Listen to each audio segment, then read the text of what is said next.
соңғы қоңырау сыңғырлап үнің көңілдетір ау арнамнан асып толқындай тасып соңғы қоңырау сыңғырлап үнің көңілдетір ау арнамнан асып толқындай тасып төгілгенім ау аттанар сәтте төрімнен мынау қимадым сені соңғы қоңырау аттанар сәтте төріңнен мынау қимадым сені соңғы қоңырау қимадым сені соңғы қоңырау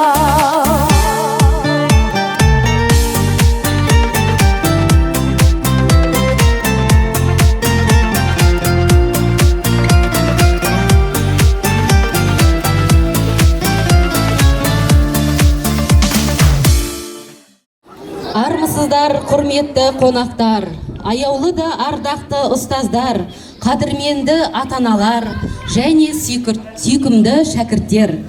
Қиындығы мен қызығы мол тағы бір оқу жылы артта қалды. Алда жайдары жарқын жаз, көңілді демалыс, тынымсыз еңбек тоқсаны. Баршаңызды оқу жылының аяқталуымен, сыңғырлы соңғы қоңырау мерекесімен шын жүректен құттықтаймыз.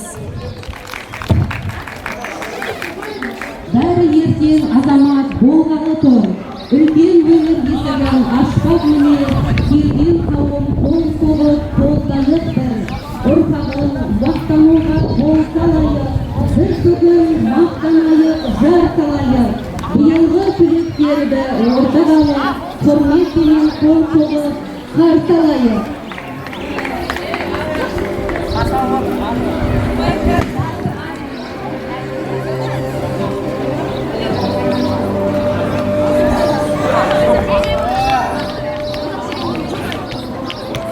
Алдарыңызда 11-ші Ә сыныбы, сынып жетекшісі Келдірбаева Жұлдыз Талғатқызы, информатика пәні мұғалімі, еңбек өтілі 10 жыл, педагог сарапшы, магистр, кәсіподақ ұйымының төрағасы, шәкірттері аудандық облыстық байқаулардың жүлдегерлері, қалалық білім басқармасының арнайы алғыс хаттарымен марапатталған ұстаз.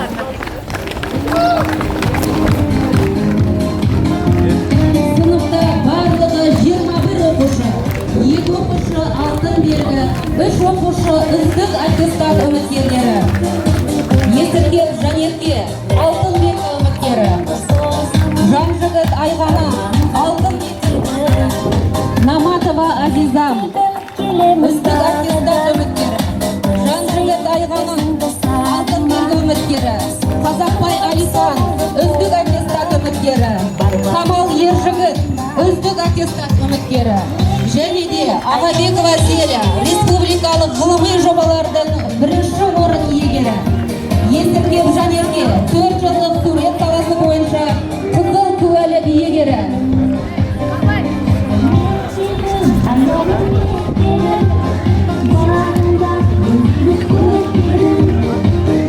Алдарыңызда 11-ші Б сыныбы, сынып жетекшісі Исабаева Динара Жұпарбекқызы, еңбек өтілі 18 жыл, математика пәні мұғалімі, жоғары санатты, педагог зерттеуші, шәкірттері жаратылыстану математика пәндері бойынша президенттік олимпиаданың жүлдегерлері.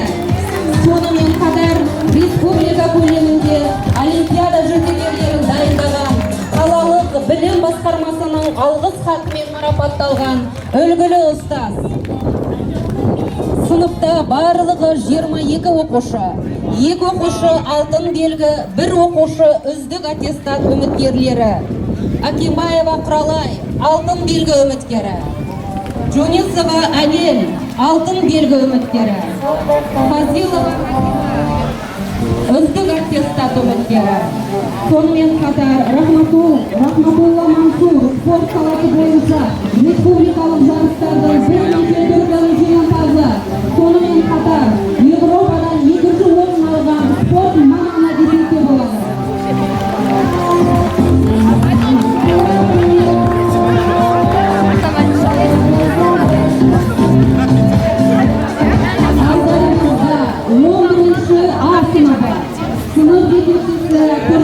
Жорабекова Ақбота Сапарәліқызы.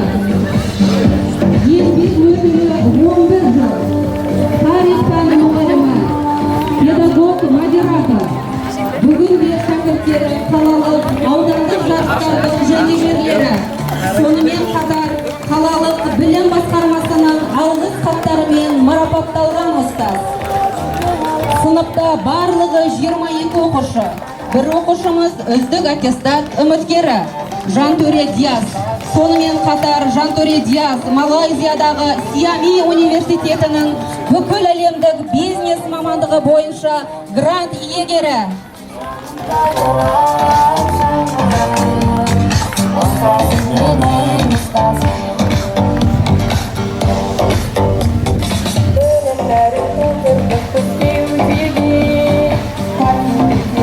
Қазақстан Республикасының мемлекеттік туы салтанатты жиынға енгізілсін. Қазақстан Республикасының мемлекеттік туын салтанатты түрде алып кіру үшін ортаға 10-шы сынып оқушыларын шақырайық. Бөлімші, сөл, тік тұр, алға қадам бас. Бір, екі, үш. Бір, екі, үш. Бір, екі, үш. Бір, екі, үш. Бір, екі, үш. Екі, үш. Бір орында. Бір, екі, үш. Екі, үш. Тоқта. Бір, екі. Мектеп жүр. Ортаға назар аудар.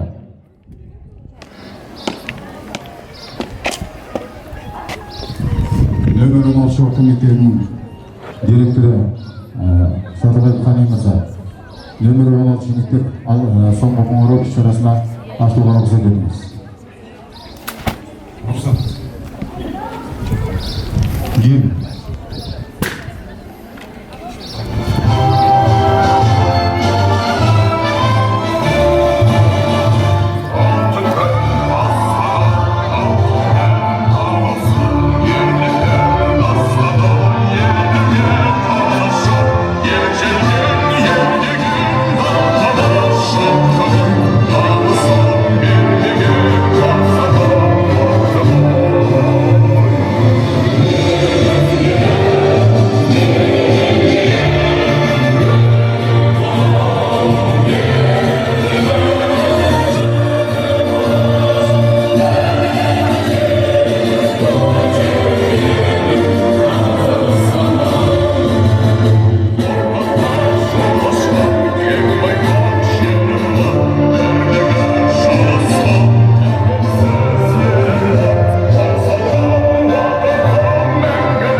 оқу жылының аяқталуы құрметіне арналған білімді ел, мәңгілік ел тақырыбындағы сыңғырлы соңғы қоңырау салтанатты мерекелік жиынымызды ашық деп жариялаймыз.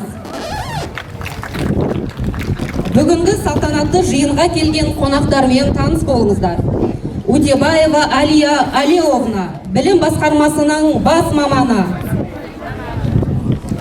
Сербаев Сұлтанмұрат Зауытбекұлы, қамқоршылық кеңесінің төрағасы. Баймырза Ербол Есенгелдіұлы, ата-аналар комитетінің төрағасы. Керім Ұлдана, Альфа Академиясының меңгерушісі.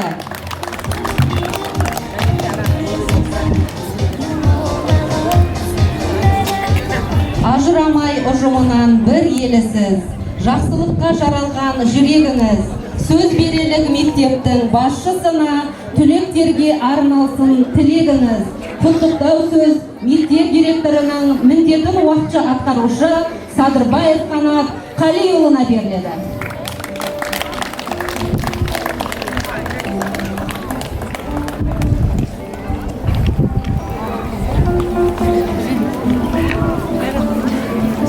Қайырлы күн, құрметті бүгінгі мектебіміз саған мың алғыс тақырыбындағы оқу жылын аяқтау бойынша соңғы қоңырау салтанатты іс-шарасына қатысушы құрметті қонақтар, ата-аналар, ұстаздар, оқушылар және мектеп бітіруші түлектер. Сіздерді мына бүгінгі іс-шара мен мерекемен шын жүректен құттықтай отырып, барлықтарыңызға зор денсаулық, ұзақ өмір, қажымас қайрат, еңбекте табыс, арсаған армандарыңыз орындалып, мынау Құда қаласа 11-ші сынып бітіруші түлектер ұбт-дан өздеріңіз қалаған ұпайды жинап, армандаған мамандықтарыңыздың оқуға түсіп, Қазақстан болашағына зор үлес қосады, дамытады деген үміттеміз. Тағы да құттықтаймын. Енді осы салтанатты шараны пайдалана отырып, биылғы оқу жылына кішкене қорытынды жасап кетсек, биыл мектебімізде 1025 оқушы білім нәрімен сусындап, соның ішінде 2-4 сыныптарда 71 оқушы үздік атанып, 5-9 сыныптарда 69 оқушы үздік, 10-11 сыныптарда 15 оқушы үздік атанды, 9 сыныпта 6 оқушы үздік аттестатпен, 11 сыныпта 5 оқушы үздік аттестатпен, және алтын белгіге 4 оқушымыз үміткер атанып отыр. Бұл жетістік осы біздің мектебіміздің ұстаздарының үлкен жетістігі, еңбегінің жемісі деп білеміз. Ал енді оқушылар арасындағы пән олимпиадалары, ғылыми жобалар мен конкурстарда да жеңімпаздар мен жүлдегерлеріміз бар. Атап айтсақ, пән олимпиадаларында республикалық деңгейге 20 оқушы қатысып, жүлдегер мен жеңімпаз атанды. Қала көлемінде 42 оқушымыз пән олимпиадаларына қатысып, жүлдегер және жеңімпаз атанды. Ғылыми жобаларда республикалық деңгейде ғылыми жобаға 2 оқушымыз қатысты. Қала деңгейіндегі 4 оқушымыз жеңімпаз атанды. Түрлі конкурстарда мектебіміздің 42 оқушысы қатысып, жүлдегерлер мен жеңімпаздар атанды. Қала көлеміндегі байқауларда 10 мұғаліміміз түрлі конкурстардан жеңімпаз атанып, республикалық деңгейде 11 мұғаліміміз түрлі конкурстарға қатысып, жүлдегерлер мен жеңімпаз атанды. Осы сәтті пайдалана, осы мектебіміздің ұстаздарына, мұғалімдеріне үлкен алғыс білдіргім келеді. Мектеп ұжымы, ата-аналар атынан. Бұл біздің мектебіміздің ұстаздарының еңбегінің арқасы деп білеміз. Сөз соңында биылғы мектеп бітіруші түлектерге ақ жол, Құда қаласа, мынау ұбт-ны 2 мүмкіндікті де пайдаланып, керемет нәтижеге қол жеткізіп, керемет мамандықтың иесі болып, мектебіміздің мерейін үстем етеді деген үміттеміз. Рахмет, мереке құтты болсын. Ал енді рұқсат етсеңіздер, осы керемет жиынды пайдалана отыра, биылғы оқу жылында жетістікке жеткен оқушыларымыз бар, ұстаздарымыз бар. Сол оқушыларымызды тәрбиелеген, өсірген ата-аналарымыздың марапаттары бар екен, соны табыстауға рұқсат етіңіздер.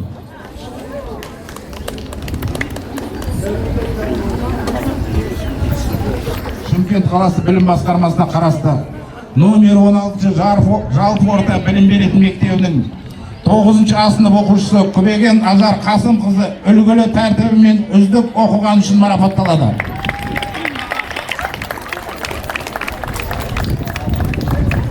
Мадақтама 9-шы сынып оқушы Сүлеймен Бағдаулет Серікұлы үлгілі тәртібімен үздік оқыған үшін марапатталады.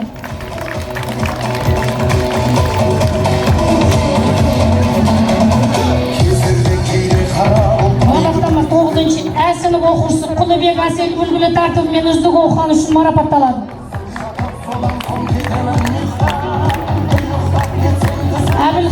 Кенжебай үлгілі тартыбымен үздік оқыған үшін марапатталады.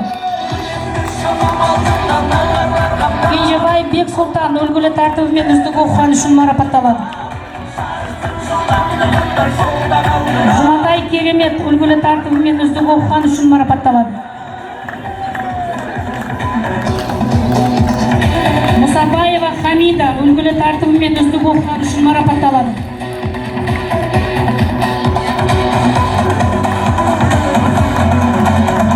Б сынып оқушысы Тәңірберді Гауһар Асқарқызы марапатталады үздік оқыған үшін.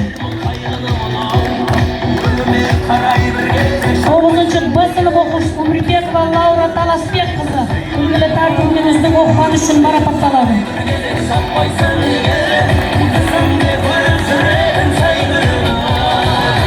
10-шы А сынып оқушысы Беркінбай Шұғыла Маратқызы марапатталады үздік оқыған үшін.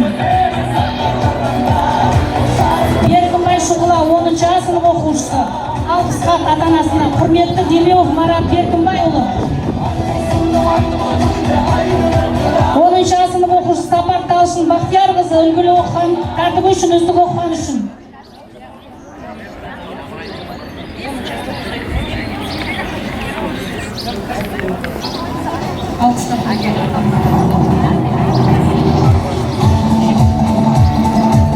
А сынып оқушысы Габдуллина Алина үлгілі тәртібімен үздік оқыған үшін марапатталады. 10-шы А сынып оқушысы Махан Гүлім үлгілі тәртібімен үздік оқыған үшін марапатталады. Хакимжанова Мадина үлгілі тәртібімен үздік оқыған үшін марапатталады. 10-шы А сынып оқушысы.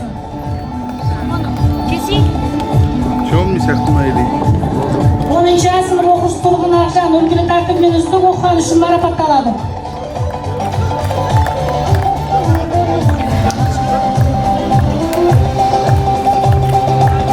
10-шы Б сынып оқушысы Беркелов Алихан үлгілі тәртібімен үздік оқыған үшін марапатталады.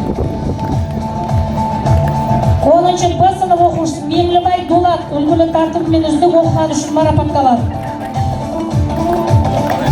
10-шы Б сынып оқушысы Уәлихан қызы Айгерім үлгілі тәртібімен үздік оқыған үшін марапатталады. 10-шы Б сынып оқушысы Қожатаева Айша үлгілі тәртібімен үздік оқыған үшін марапатталады.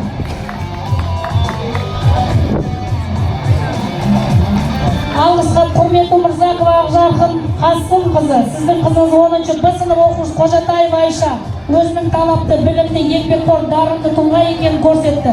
Әрине бұл бірінші кезекте сіздің еңбегіңіздің жемісі.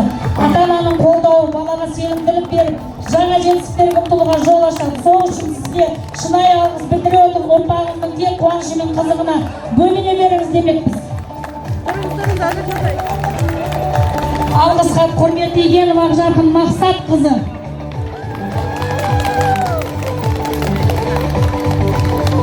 Алғысхат құрметті ата-ана Абдиева Үлбекен.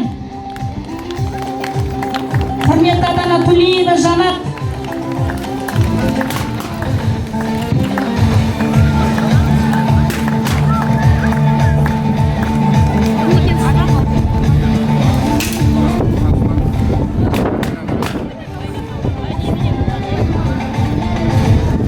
Құрметті ата-ана Дүйсенов Ерболат. Құрметті ата-ана Серикова Айгүл.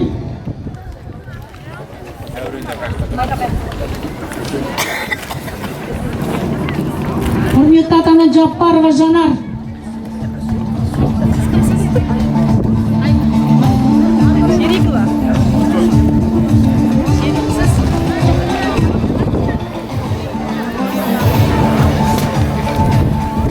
Құрметті ата-ана Бекболатова Альмира Мейлібайқызы.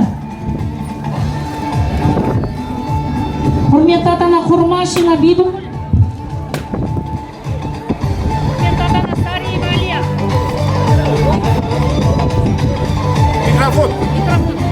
Жантөрі Диас Жандарбекұлы үлгілі тәртібімен үздік оқыған үшін марапатталады.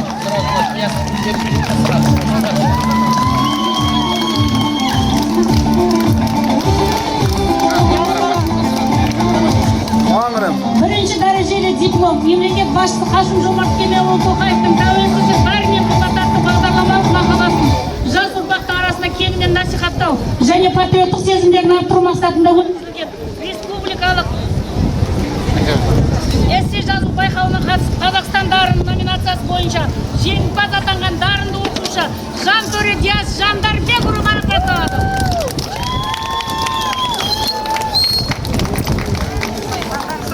Төс белгісімен, кубогымен.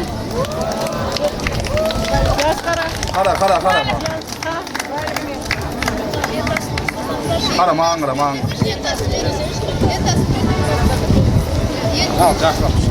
Алғыс хат, құрметті Жандарбек Ақмарал, сіздің балаңыз Жантөре Диас Жандарбекұлы білім өркениеті ұлттық инновациялық ғылыми зерттеу орталығының Қазақстан дарыны номинациясы бойынша жүлделі орын иеленді. Еліміздің дамуына үлес қосып, бетке ұстар тұлғасы болатынына сенім білдіреміз. Ата-анасы бар ма? Істемей тұр.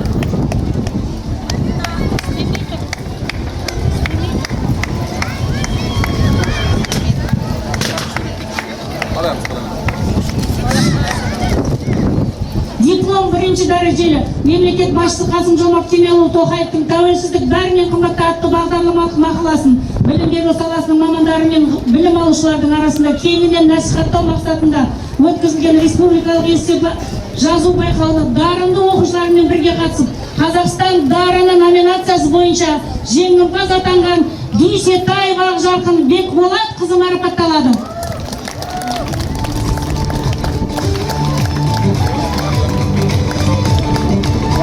Мадақтама 11-ші Ә сынып оқушысы Есіркеп Жанерке үлгілі тәртібімен үздік оқыған үшін марапатталады.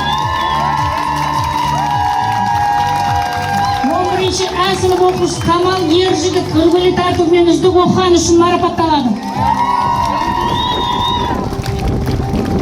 11-ші Ә сынып оқушысы Қазақбай Алихан үлгілі тәртібімен үздік оқыған үшін марапатталады.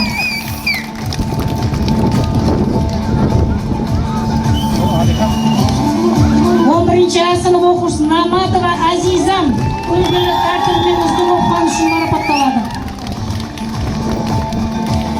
Алғыс хат, құрметті Наматов Камилжан Құрбанжанұлы, Мірбакиева Шахноза Еркінқызы, сіздің қызыңыз 11-ші Ә сынып оқушысы Наматова Азизам үлгілі тәртібі үшін.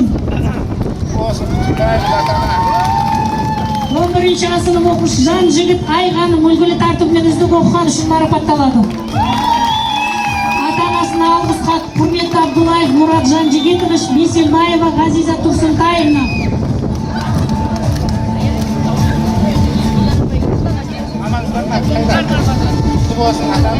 Алғыс хат, құрметті Тағаев Абдраш, Бейсенова Талғанай. Ата-ана.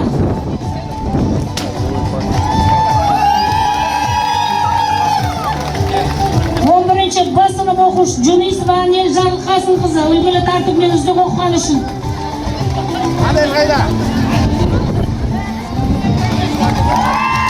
11-ші Б сынып оқушысы Әкімбаева Құралай Оспанәліқызы үлгілі тәртібімен үздік оқыған үшін марапатталады.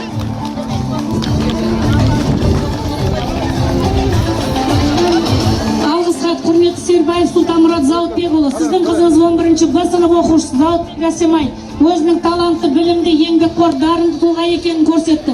Әрине, бұл бірінші кезекте сіздің еңбегіңіздің жемісі. Ата-ананың қолдауы балаға сенімділік беріп, жаңа жетістіктерге ұмтылуға жол ашады. Сол үшін сізге шынайы алғыс білдіре отырып, ұрпағыңыздың тек қуанышы мен қызығына бөліне беріңіз демекпіз. Балаңыздың алар асулары көп болсын. Алғыс хат, құрметті Тілеуберген Қарлығаш Жақаевна.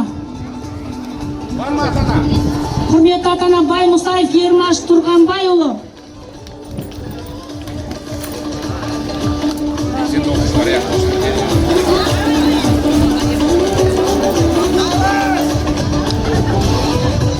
Тағы да сондай алғыс хатпен мектеп өмірінде белсенділік танытқан үшін оқушылар марапаттаса. Жүнисова Анел бар ма?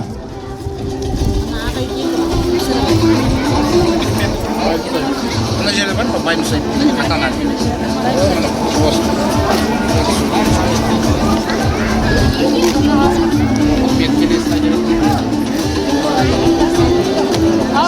Сапар Талшын.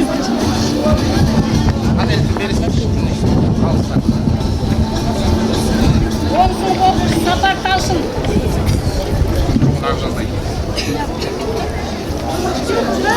Тұрғын Ақжан, алғыс хат.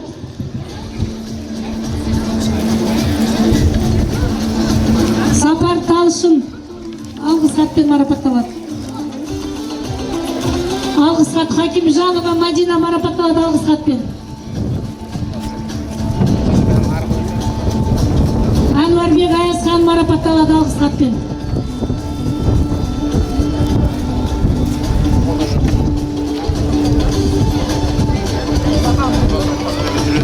Нұртазаұлы Бақберген алғыс хатпен марапатталады.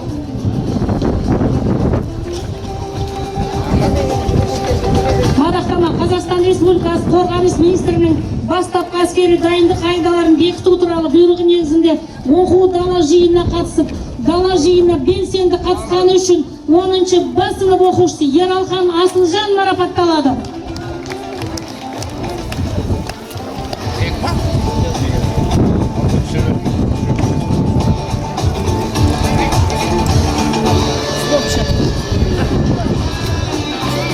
Енді кезек спорт саласында жетістікке жеткен оқушыларымызды құттықтап өтсек, қазақ күресінен 2007-2008 туылған жасөспірім арасында Қазақстан Республикасының чемпионатында плюс 82 келі салмақ дәрежесінде бірінші орын иеленген үшін Рахматолла Мансур марапатталады.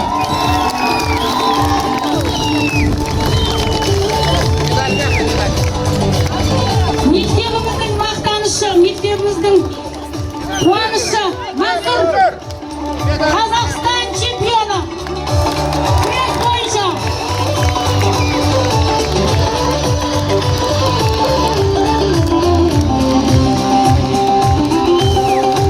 Европадан 2-ші орын.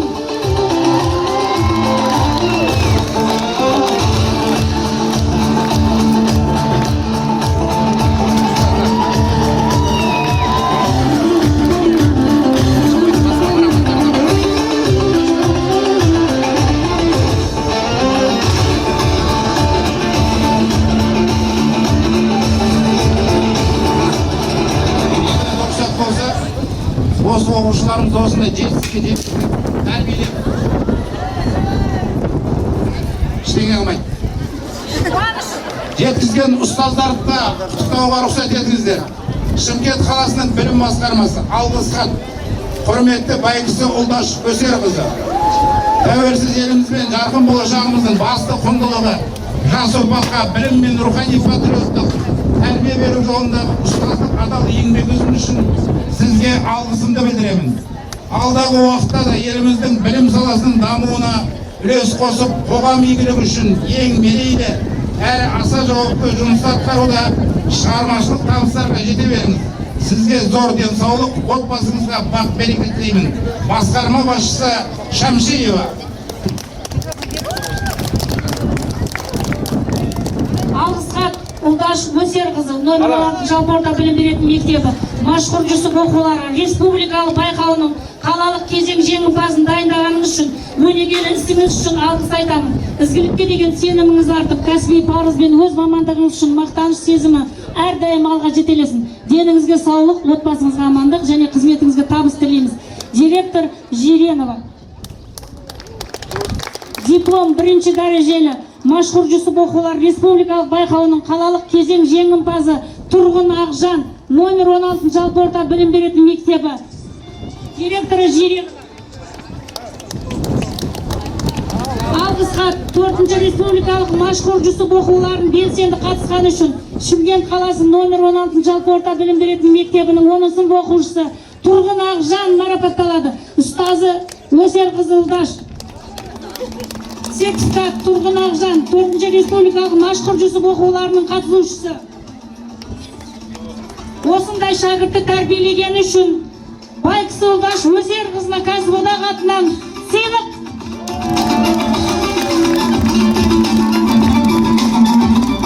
Мадақтама заманауи білім беру кеңестігінде құзыретті педагог моделі тақырыбындағы қалалық ғылыми тәжірибелік конференцияда құнды баяндама ұсынып, өз тәжірибесімен бөліскені үшін номер 16 жалпы орта білім беретін мектебі ағылшын тілі пәні мұғалімі Маханова Ғалия Ахметқызы марапатталады.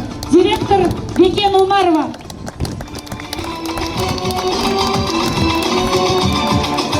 Алғыс хат құрметті Есжан Елдері Шақатайқызы. Тәуелсіз еліміз бен жақын болашағымыздың басты құндылығы жас ұрпаққа білім мен рухани патриоттық тәрбие беру жолындағы ұстаздық адал еңбегі үшін сізге алғысымды білдіремін. басшы Шамшиева.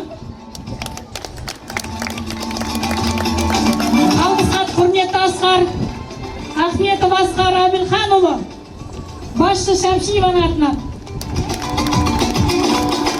Алғыс хат құрметті Гулиева Зейнеп Ханайбазовна, қалалық білім бөлімінің басшысы Шамшиеваның атынан.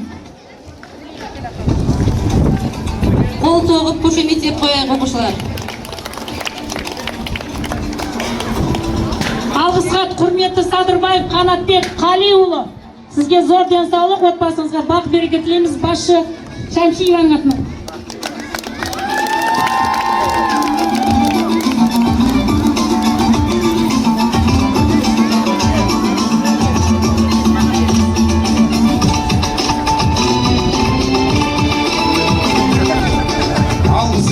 Құрметті Қасымбек Бибісара Қасетілдіқызы, тәуелсіз елімізбен жарқын болашағымыздың басты құндылығы жас ұрпаққа білім мен рухани патриоттық тәрбие беру жолындағы ұстаздық адал еңбегіңіз үшін сізге алғысымды білдіремін.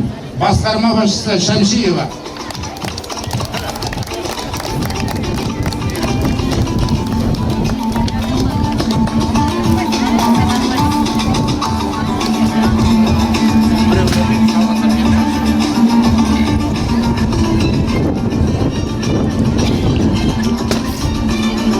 Келесі мектебіміздің атынан биылғы жыл қорытындысы бойынша өзінің еңбегімен, ұстаздық шеберлігімен жақсы жетістікке жеткен мұғалімдеріміз де бар, соларды марапаттауға рұқсат етіңіздер. Номер 16 жалпы орта білім беретін мектебі алғыс хат. Білім беру саласын дамытуға қосқан зор үлесі өскелең ұрпаққа өнегелі тәрбие мен сапалы білім берудегі жоғары жетістіктері мен кәсіби шеберлігі үшін Кендірбаева Жұлдыз Талғатқызы марапатталады.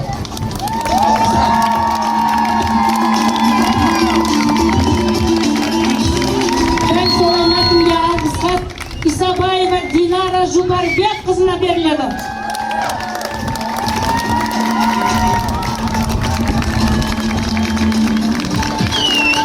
Дәл солай мәтінге алғыс хат Тұрсынбекова Ақбота Сапаралы қызына беріледі.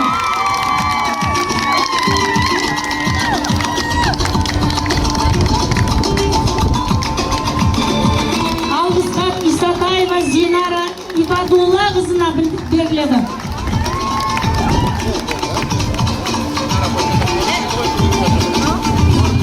Алғыс хат Дербіс Дана Дербіс қызына алғыс білдіріледі.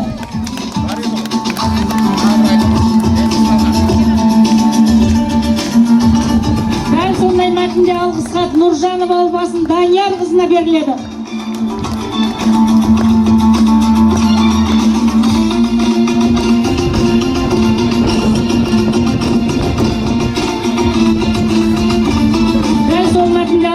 Мейлібай Жансай Ақылбай қызына білдіріледі.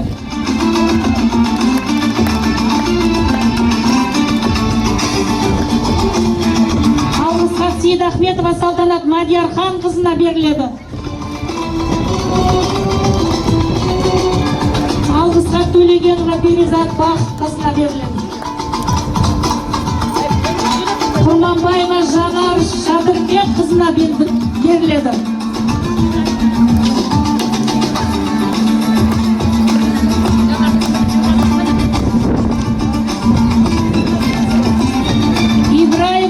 Бауыржан қызына алғыс білдіріледі.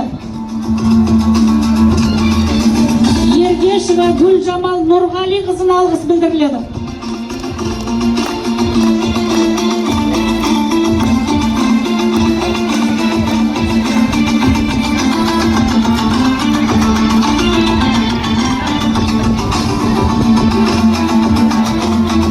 Құрметті қонақтар, ата-аналар, ұстаздар, оқушылар, түлектер.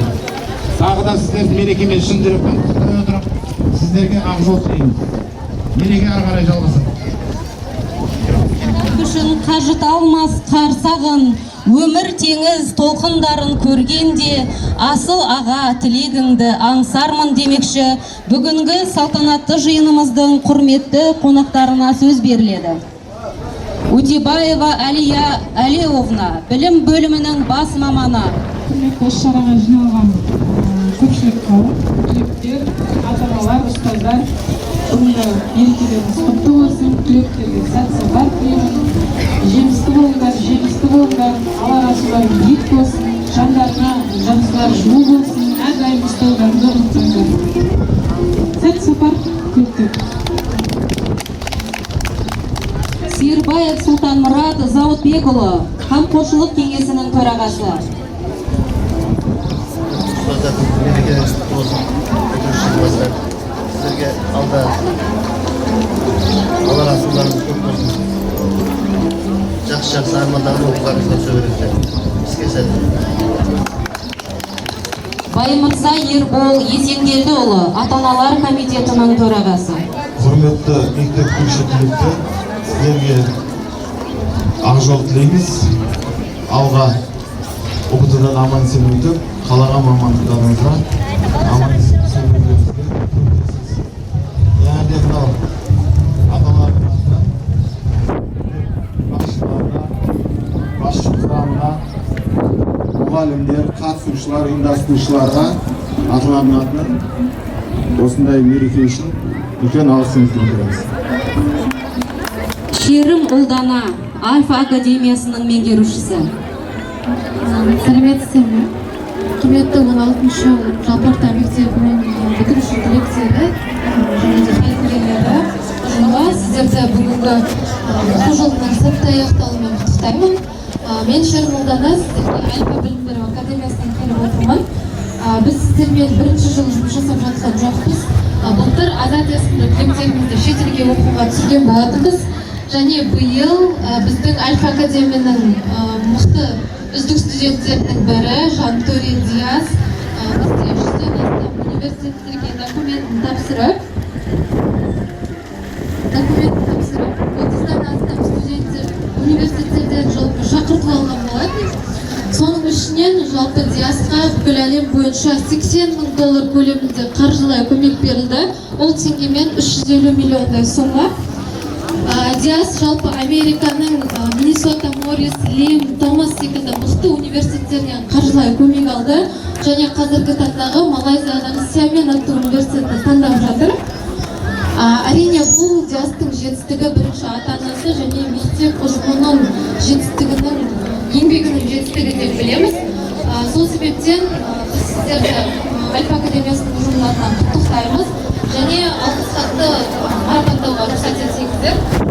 Альфа Академия, білім академиясы шығармашыл ұрпақ тәрбиелеп білім беру саласындағы қосқан үлестері үшін Садырбаев Қанатбек Қалиұлы және 16-шы жалпы орта білім беретін мектеп ұжымына алғыс білдіреміз.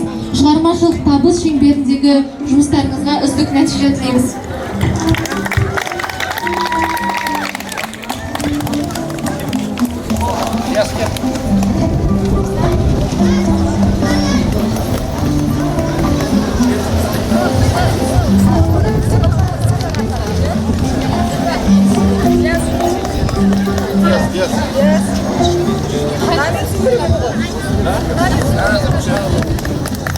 Қол соғып қошеметтеп қояды.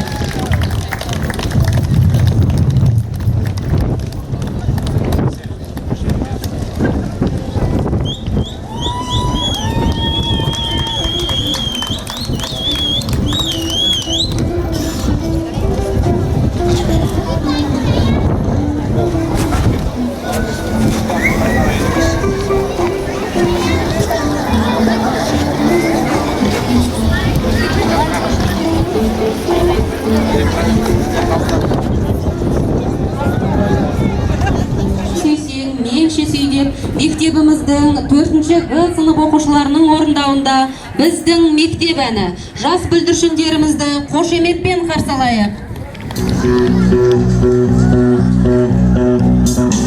Біз бастауыш кешіне келдік, білім ордасы төріне. Бұл жерде не болып жатыр, мектептің бүгін тойы. Бастауыштаймыз кешіне, қайырлы күн көрермен, қошеметке бөлінген. Құтты болсын бүгінгі мереке.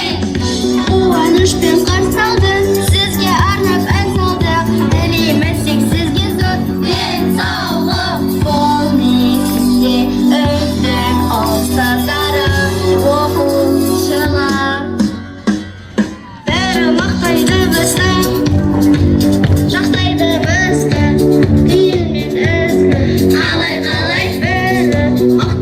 бізді, жақтайды бізді, пейіл мен ізгі.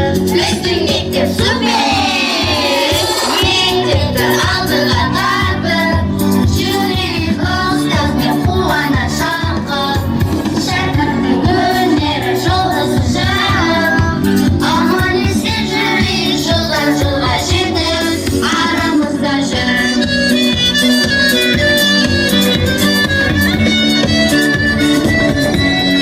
Арамызда жүр. Әдебиетке заңға толы, қос жүрекке соғып.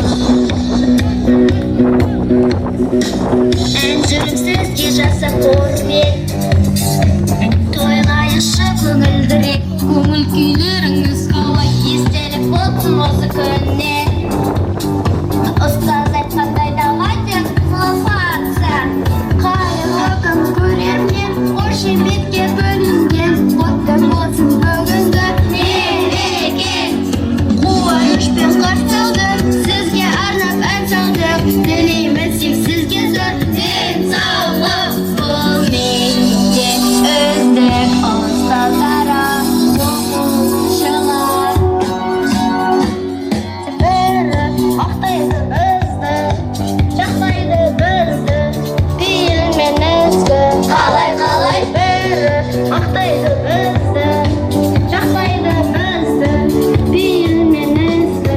Біздің мектеп супер, мектепті алдыға тартып, жүрек ұстазбен қуана шалқып, шәкірттің өнері жұлдызы жағып, аман есен жүрейік жылдан жылға жетіп, арамызда жүр.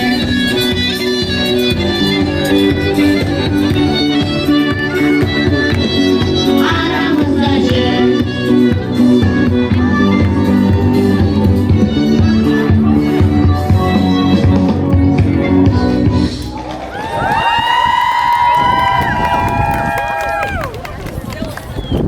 Жүректерге нұр құяды асқақ үміт, болашақ күтер сендерді жүзі күліп, мақсат көздеп ұмтылған сара жолың, жарқын таңға жеткізер бір тұңғиық. Түлектер, ашық болсын таңдарыңыз, аға жол ғой біздің де таңдарымыз. Сіздер салған білімнің көпірімен талай биік шығамыз, шыңға әлі біз. Мектеп бітіруші жас түлектерін құттықтай келген бірінші сынып оқушыларын ортаға шақырамыз.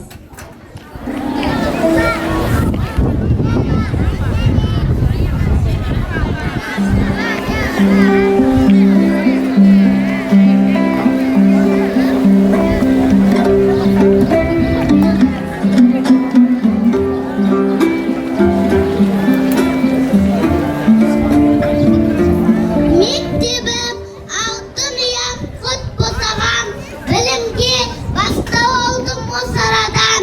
Жалықпай табасын деп сен үйреттің, шешуін қиындаттың тосараудан. Мектебім жұмбақ бағым құтты мекенім, ұшарсын көкке самғап мен де кетем. Анамның құшағында елжіретер, шуақты сенде сұлу жер бар ма екен?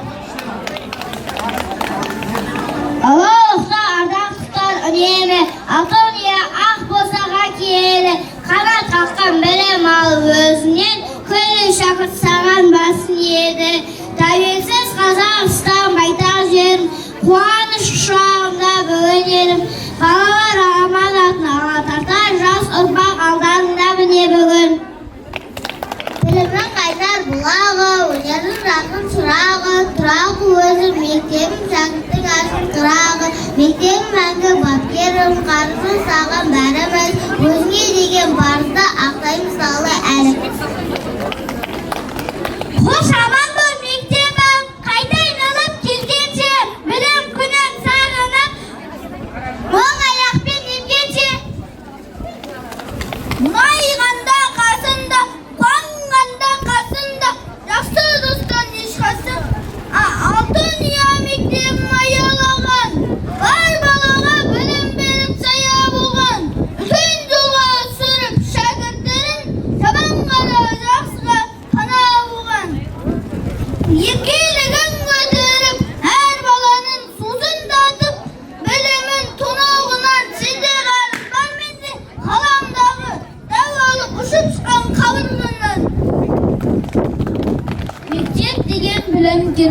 үлкені, мектеп деген ғылымның ең үлкені, мектеп деген тәрбиеші адамға, мектеп дегенді наладың мекені.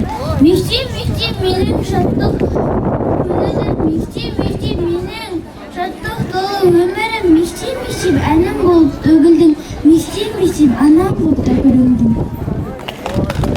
Жас жүрекке қақты болын қанатын, сәулелік күн жүрекке от жағатын, кім ұмытар қоңыраудың сыңарын, жүрегімде мәңгі ұялап қалатын. Мектебім жұмбақ алтынмен құт босаған, білімге бастау алдым осы арадан, жалықпай табасың деп сен үйреттің, шешуін қиындықтың тосар алдынан. Мектебім жұмбақ бағым құтты мекен, ұшырсаң көкке самғап мен де кетем. Анамның құшағында ержелетер, шуақты сүндей сұлу жер бар мекен.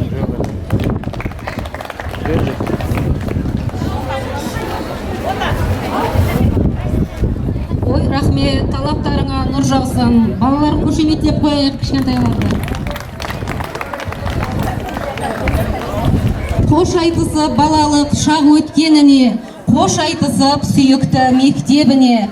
Тұғырдан түлеп ұшқан жас қырандар, аттанып барады өмір мектебіне деп, ана тілі кітабын салтанатты түрде табыстау рәсімін 11-ші Ә сынып оқушысы алтын белгіге үміткер Есіркеп Жанеркеге, білім кілтін табыстау рәсімі 11-ші Б сынып оқушысы алтын белгіге үміткер Акимбаева Құралайға беріледі.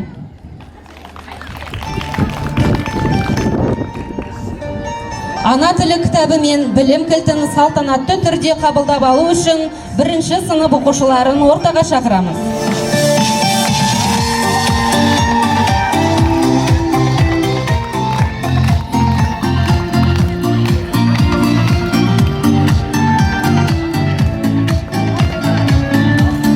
Адамның досы кітап өмір кілті, тең келмес оған жиған дүние мүлкі.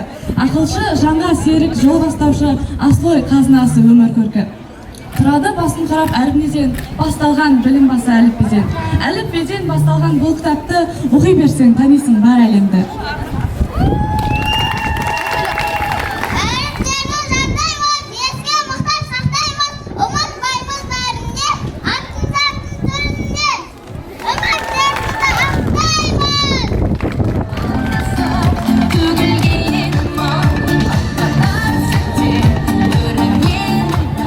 Өмірге басқан жастарым, ғылымда іздер үңіліп, өмірге сапар бастадық, күліп тұр бізді бұл өмір.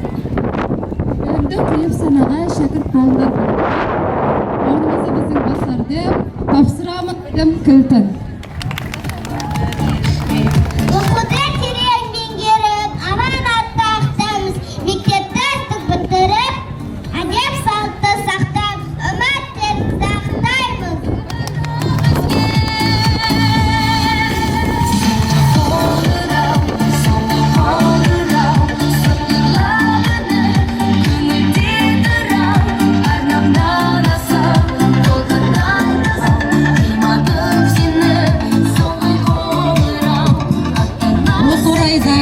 Сынып оқушыларының аға әпкелеріне деген сыйлығын қабыл алайық.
мектеп сені бұрынғыдай соғылмас қоңыраулар.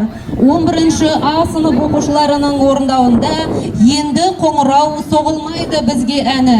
Орындаушы түлектер: Ерлан қызы Сабина, Қасабаева Әсел, Юсупова Имтисал, Шәмен Нұрғаным. Құрмет, қошеметпен қарсы алайық.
Ұрпағына айтсын деп ақ тілегін, ортаға шақырайық ата-ананы.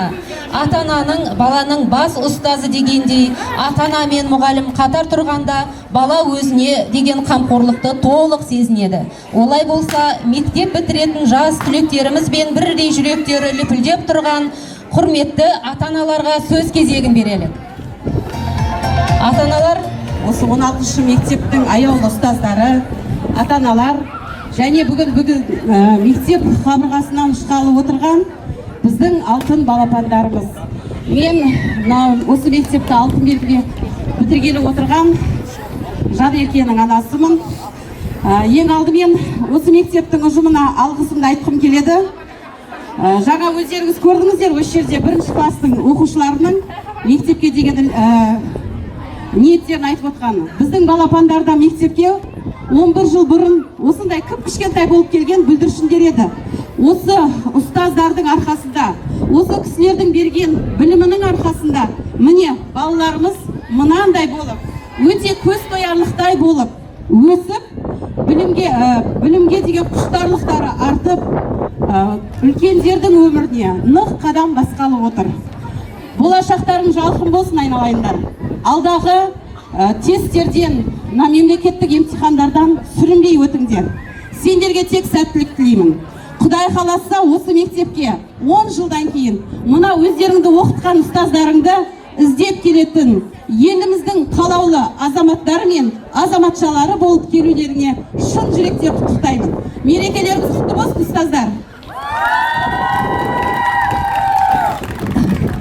Мынау бүгінгі 16 мектептің ұжымы, айналайын ұстаздар, оқушылар, барлықтарыңызды бүгінгі мына мерекемен құттықтаймын.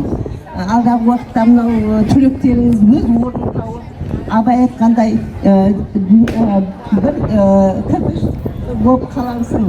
Ақырын жүріп, анықпас, еңбегіңнен кетпес далаға. Ұстаздық еткен жалықпас, үйретуден балаға деп ұстаздарға мың алғыс. Осы бала-шағамыз осы жерде мен 3 немерем оқып кетті. Бәрі жоғары білімде, бәрі қазір өте жақсы жерде оқиды. Мен мынау ғұмыр балам да сондай болады деп ойланамын. Бүкіл ұстаздарға рахмет. Айналайын, мектеп 16 мектептің ұжымдары, мұғалімдер, сіздерге рахмет. Осындай балдарды, қыздар тәрбиелеп ұшырбассыздар.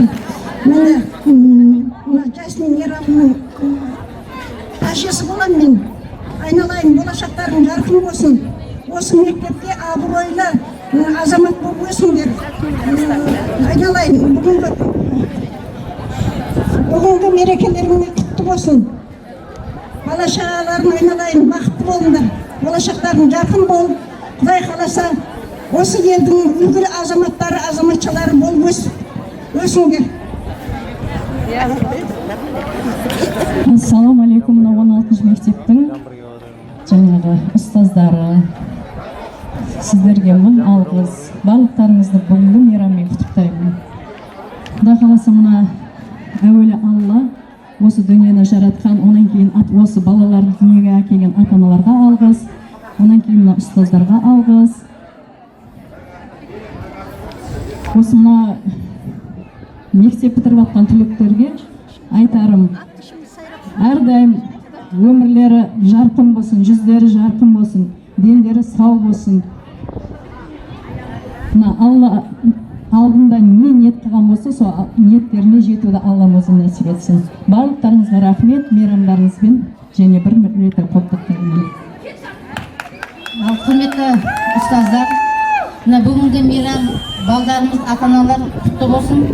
Ұстаздар, сіздерге бас иеміз, рахмет. Осы 11 жыл балдарымызды тәрбиелеп, өсіріп, осылардың ергелігі бар, тәлпіштігі бар, бәріне көніп, ұшырып жатқандарыңызға рахмет. Ал балдар, қадамдарың нық болсын, алға қойған мақсаттарына жетіңдер. Үлкен маман иесі болыңдар, еліміздің, мектептің мақтанышы болыңдар. Құрметті ата-аналар, ұстаздар, бүгін мереке құтты болсын. Мынау қазір ұшқалы отырған алдымызда оқушыларымызға табыс тілейміз. Алдағы емтихандарды жақсы тапсырып, жолдарың ашық болып, сәттілік тілеймін. Қысқа сөйлейік, енді ұстаздарға мың алғыс. Керемет жетістіктер әрине сіздердің жемістеріңіз. Жас түлектерге Абай атамыз айтқандай, сен де бір кірпіш дүниеге тетігін тапта бар қалан демекші. Барлықтарыңызға ақ жол, болашақтарыңыз жарқын болсын. Құрметті ұстаздар, жас түлектер, ата-аналар, неге келген көпшілік қауым, барлықтарыңызды бүгінгі мерекемен құттықтауға рұқсат етіңіздер. Мектеп ұстаздарына үлкен рахметімізді айтамыз. Көргендеріңіз тек қана жақсылық болсын. Сіздердің ұстанымы жақсының ұстанымы жақсы бол деген сөз бар. Сіздердің Сіздер жақсы болыңыздар, біздің балдарымыздың ұстанымы мықты болсын. Барлықтарына ақ жол тілеймін, сәттілік. Рахмет, құрметті ата-аналар. Перзенттеріңіз, үміттеріңізді ақтасын. Соңғы вальс. Мұңға баттым ойлана. Соңғы вальс, шыр көбелек айнала деп, келесі кезекті 11-ші А сынып оқушыларының қоштасу вальсіне береміз.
Білімнің жинай бүгін нәрін, ұстаздың еңбегі деп ұғынамын.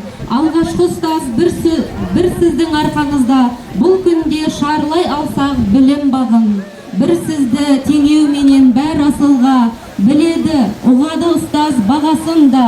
Сондықтан әр шәкірттің өмір жолда, жүресіз ұмытылмай санасында. Мектеп бітіруші түлектер, 11 жыл бойы түлектерді білім нәрімен сусындатқан сынып жетекшілері.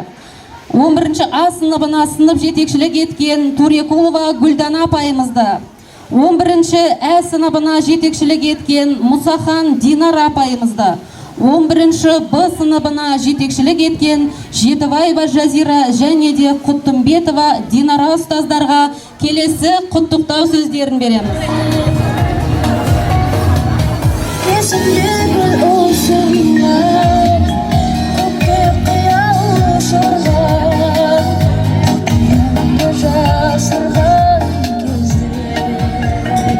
Саламатсыздар ма, ұстаздар, ата-аналар, шәкірттерім, жас түлектер. Бүгінгі мына мерекелеріңізбен шын жүректен құттықтаймын. Мынау жаңа өмірге қадам басып жатқандарыңыз құтты болсын. Әрдайым жолдарыңыз ашық болсын. Мына ұлттық бірыңғай тестілеуден аман есен барлықтарыңыз жоғарғы балл жинап, Құдай қаласа, өздеріңіздің қалаған оқуларыңызға түсіп, сол мамандықтың мықты маманы болуға барлықтарыңызға тілектеспін. Құдай қаласа, қайда жүрсеңіздер жолдарыңыз ашық, аман болыңыздар.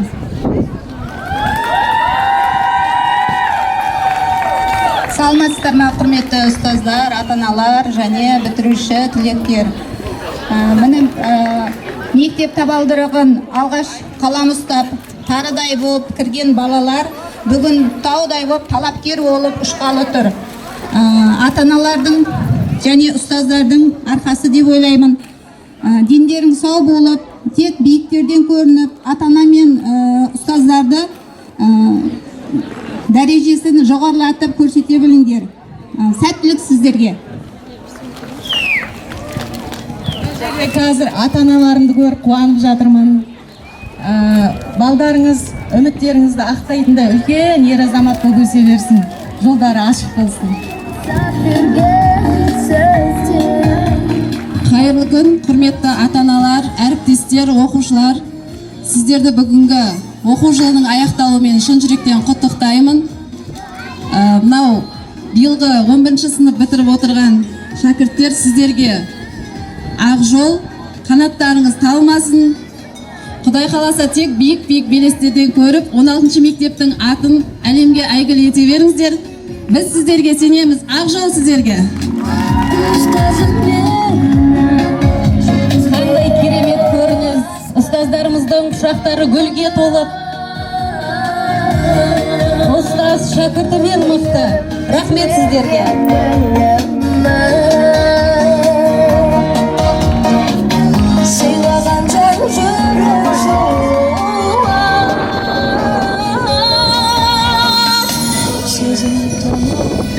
Соңғы вальс, мұңға баттым ойлана. Соңғы вальс, шыр көбелегі айнала дей келе, кезекті 11-ші А сынып оқушыларының орындауындағы мектеппен қоштасу вальсіне береміз.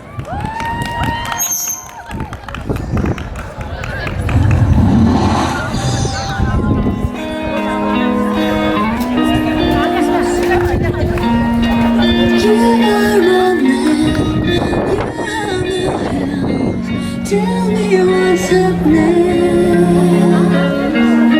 I know something's wrong. I can tell when you lie. I can tell you stop trying.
Ә сынып оқушылары Жанжігіт Айғанам, Мият Самат, Наматова Азизамның орындауында ұстазым әні.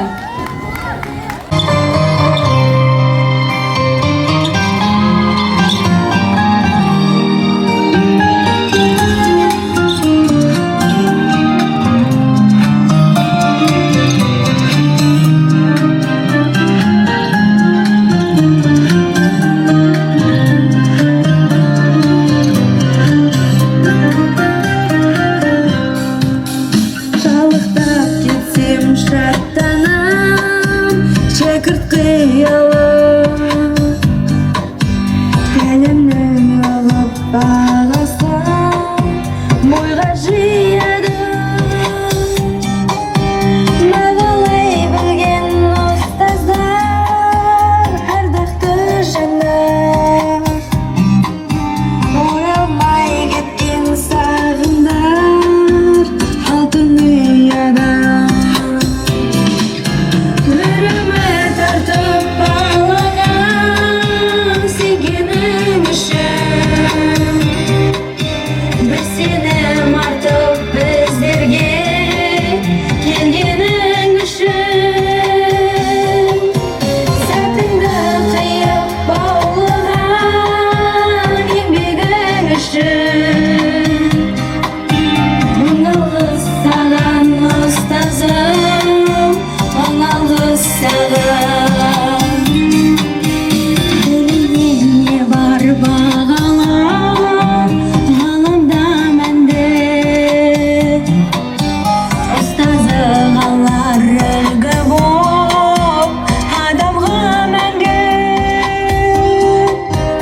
Аядай мектеп өсірді, азамат етіп, аяулы ұстаздар сөзі санамда қалды.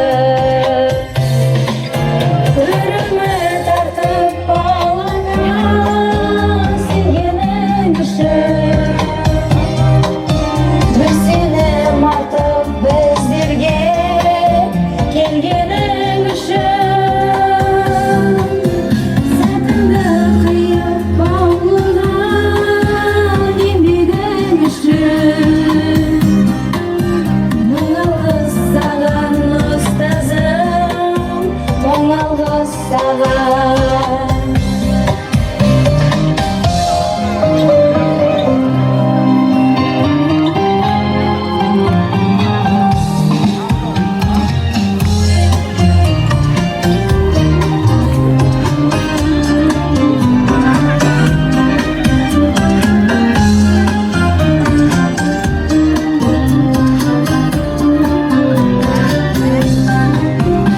Алысқа баққан аққанат, арманым үшін, шәкіртім үшін атылған таңдарым үшін.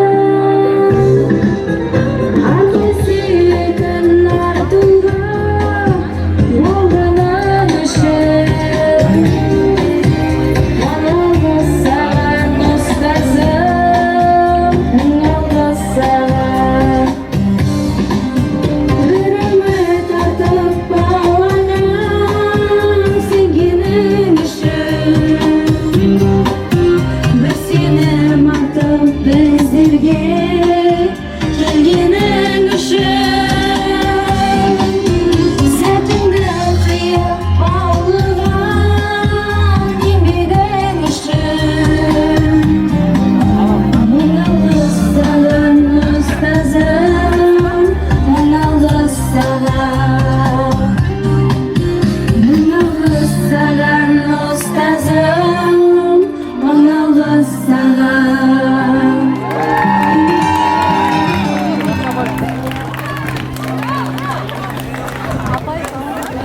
Жалын алға тартқан арман жолын нұсқадың, кете бардым жүрегіңнен от алып, келді дағы бір өзіңе ұқсағым деп жырларына қосалатындай, әрбір шәкіртінің жүрегінен орын алған 11-ші сынып жетекшілері Тұрсынбекова Ақбота Сапаралы қызын Кендірбаева Жұлдыз Талғат қызын, Исабаева Динара Жұпарбек қызын ортаға шақырамыз.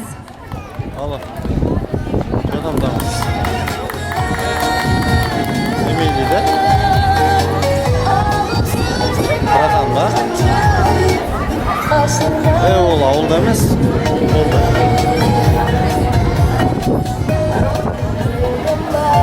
Оны білмеймін. Ау?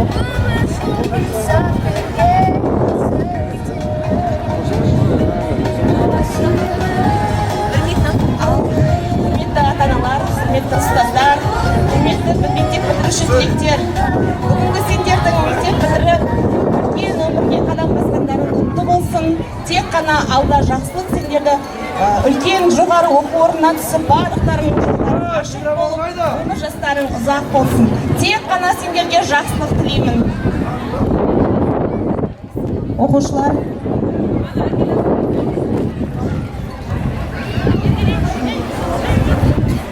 Қайырлы күн, құрметті ұстаздар, ата-аналар, оқушылар. Бүгінгі мектеп бітіріп жатқандарыңыз құтты болсын. Сіздерге ақ жол, сәт сапар тілеймін. Мынау алда келе жатқан ұбт-дан тек жақсы бал жинауларыңызға тілектеспін. Құрметті номер 16 жалпы орта білім беретін мектебінің ұстаздар.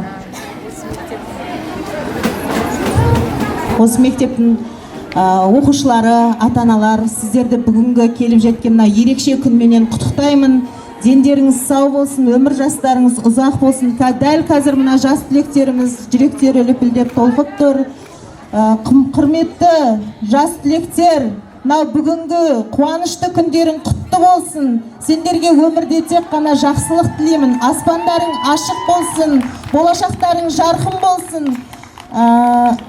Бастарыңнан бақ кетпесін. Мынау алдағы сынақтардан аман есен сүрінбей өтіп, өздеріңнің армандаған мамандықтарыңа түсіп, алға қойған мақсаттарыңа жетіп, әрдайым жарқырап жайнап жүре беріңдер. Енді біздің осы жерде 3 сынып жетекшінің өзіміздің оқушыларымызға арнаған әніміз бар еді, соны қабыл алыңыздар.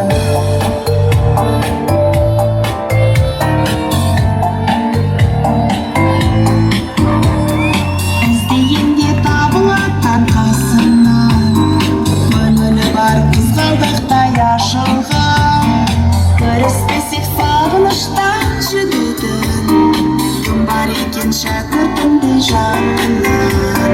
Шәкіртім, өстен болсын берейін, әрқашан жеңісіңді көрейін. Сырымызда білсін,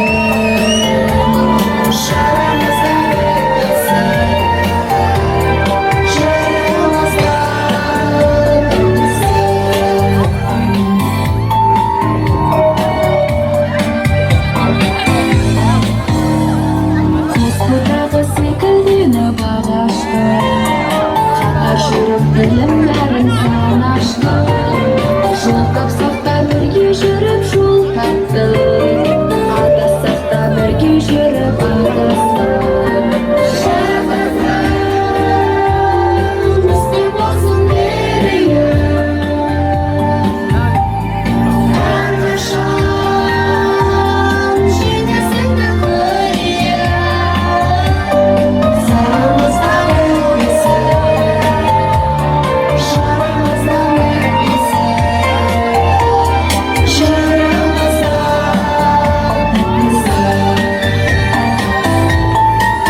бойымнан ән құсым, шексіз ау бұл сәтке алғысым, тыңдашы кеудемнің дүрсілін, бұзбашы жүректің вальсін.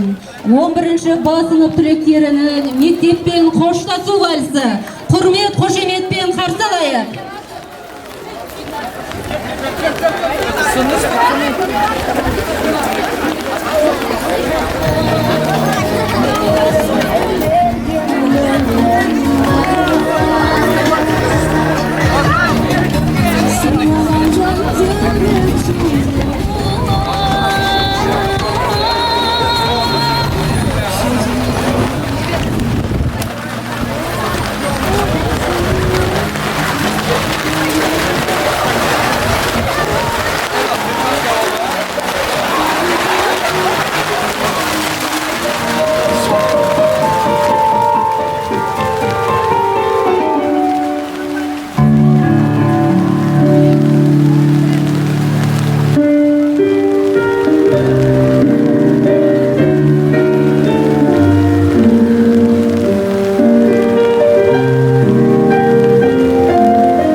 Мектеп қайта есігін ашпақ енді, өмір ұстаз, ақылды, ақ шашуыңды, басқаша енді үйретер бар сабағым, қоңыраулар соғылар, басқаша енді.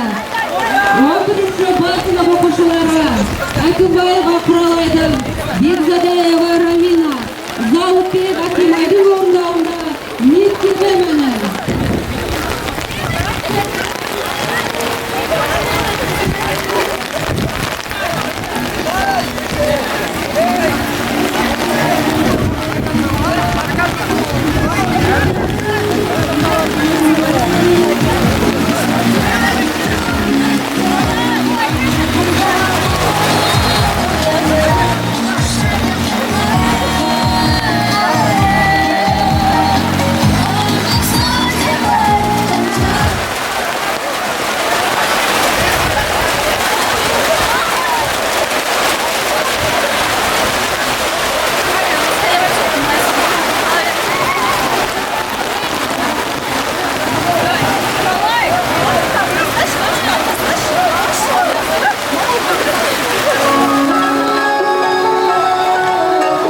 жүрді көп рахмет алтын ұян еттің сен үйреттің қалай өмір сүруді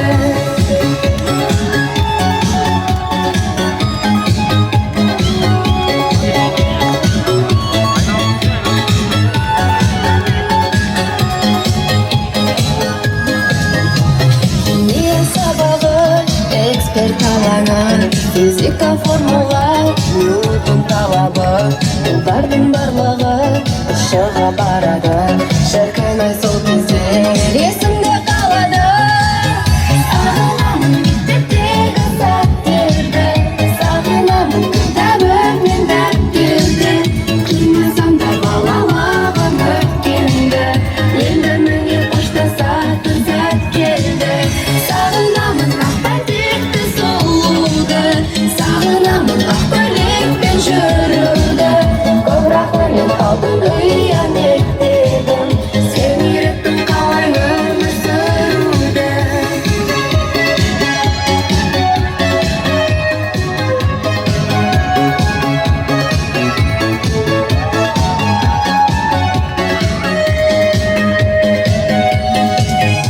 Алғашқы қадамдас кездер ай сол алғаш Есейіп кетсем де есімнен жоғалмас Қош бол енді мектеп қайтадан оралмас Универ мен колледж мектепте бола алмас Сағынамын мектептегі сәттерді Сағынамын кітабым мен дәптерді Қимасам да балалығым өткенді Енді міне қоштасатын сәт келді Сағынамын ақ бәтекті сұлуды Сағынамын ақ көйлекпен жүруді Көп рахмет алтын ұян еттің Сен үйреттің қалай өмір сүруді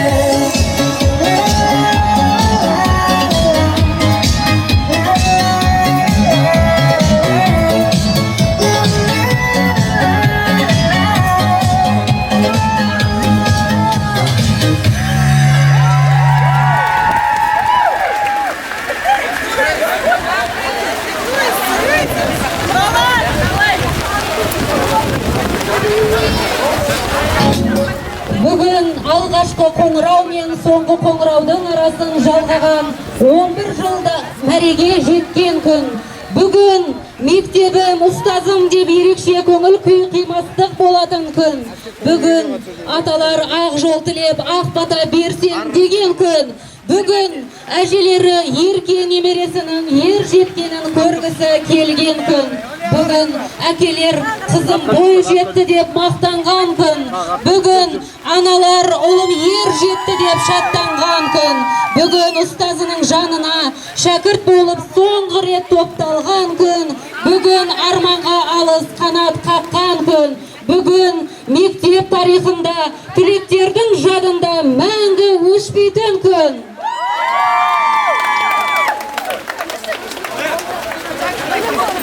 Алдарыңызда 11-ші Ә сынып оқушылары «Қош бол мектебім» әнімен орындаушылар Ағабекова Азелия, Жаутиков Бағлан.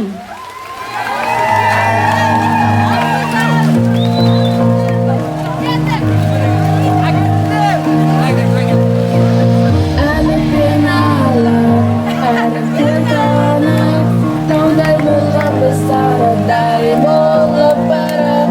Күнде көктемім, күнде мектебім, шашатын ертеңіме жарық.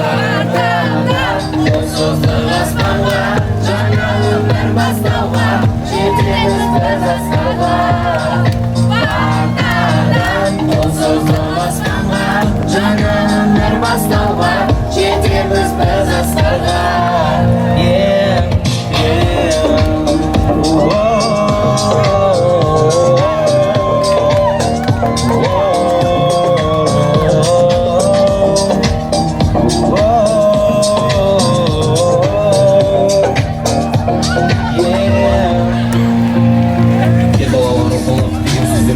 Өмірдегі мектепте алғаш есік ашқаннан ұстаз берген қолыма ең алғаш алғашқы әліппе түстім арман жолына қыңғайда әріппен толы болған қызыққа туған үйде соям қазақ тілі физика алгебра химия ең алғашқы ергелік сабақтардан қашқанбыз күліп қалған класста жүзімнен шошқан қыз естен кетпес көктемім жүрегімнің жыраны ақ күмбезді мектебім бақытымның тұрағы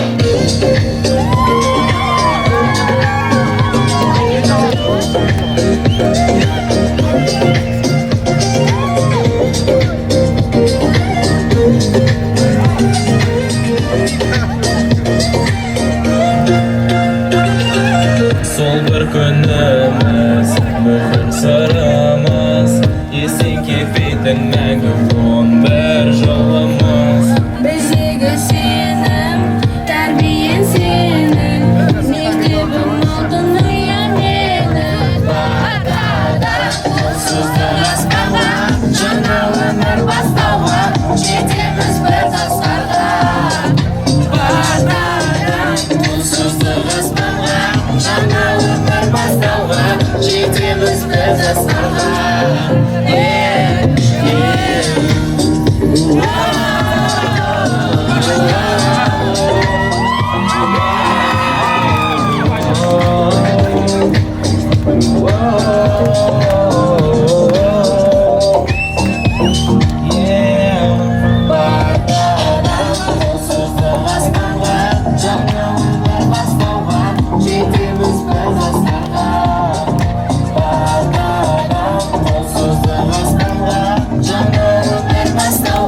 Жетеміз біз асқарға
тілегім көп тұңғышымның көзедің алғашқы ерем қадамың бар жақсыны тілеймін асқар биік белестерге жеткейсің шыңнан шыңға қанаттары өткейсің қайратты бол оқуға түс еңбек ет қиындықтан қашпа жан қиып өт денің сау болып орындалсын арманың бақытты бол күліп ойнап жүр жаның иманды бол ибалы бол арманда әр ісіңді бағалай біл таңдағын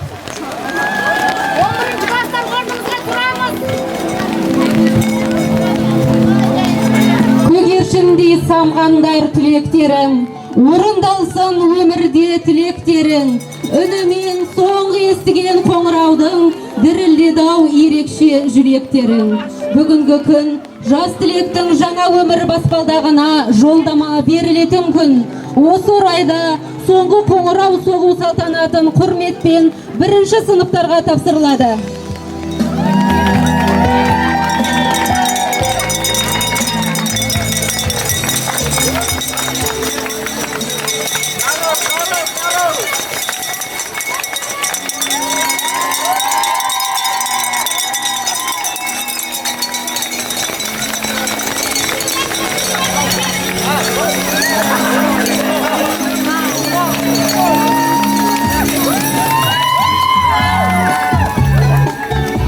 Құрметті түлектер, алдағы мектеп бітірулерің құтты болсын, алдағы өмірлерің ашық болсын деп тілейміз жарайды. Үлкен өмірге аттаған қадамдарыңа нұр жаусын, талаптарыңа оң болсын. Жас түлектерді соңғы сабағына ақ жол тілей отырып шығарып салайық.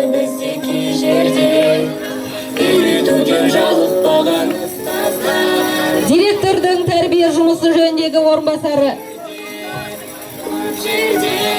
2023-2024 оқу жылының аяқталуына арналған мектебім саған мың алғыс атты салтанатты жиынымызды жабық деп жариялаймыз.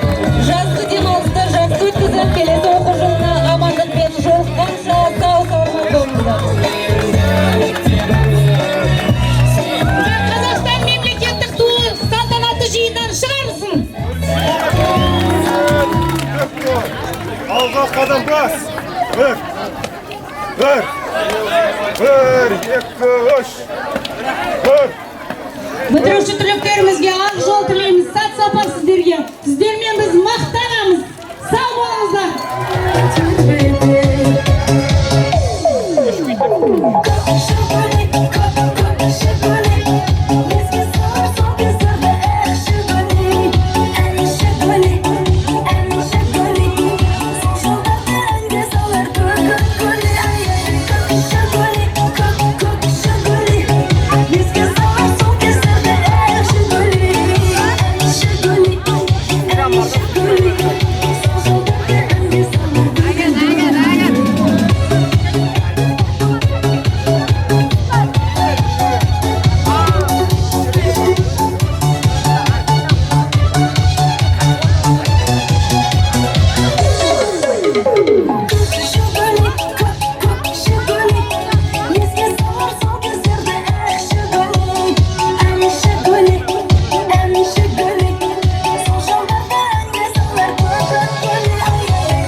Suyun